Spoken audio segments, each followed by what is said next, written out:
was about to ask, like, since like you say, like you must view the history or the geographical in a world context, which is like there is a history saying like Africans taught the Greeks, and the Greeks taught the German, and the German taught the English, and the English tried to taught the world. Okay. And the history have changed like Yeah. along the way how the world should be. So like I want Yeah. to Look,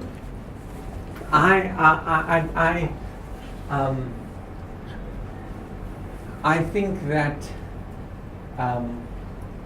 there was a lot of intermixing and sharing and struggle, but I don't think that it works like that. You know, we took from them and then they, because when something is taken from some group, that group certainly doesn't stand still and do nothing about it.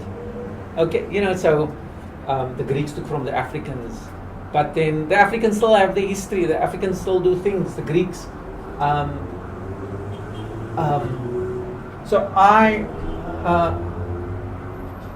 think that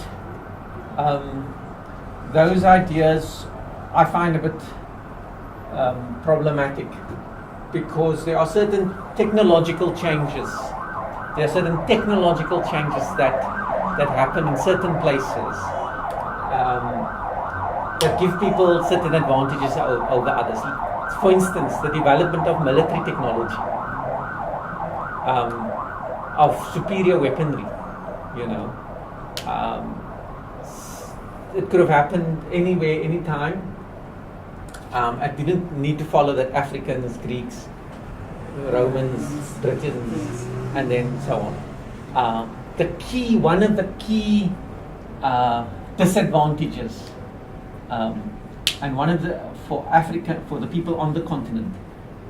And by the way, this, even whilst I say we want to think of ourselves as Africans, this idea of Africa, one of the starting points is outside, you know, by the descendants of people from the continent.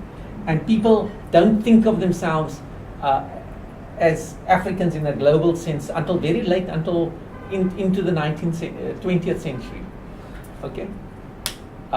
They use the term.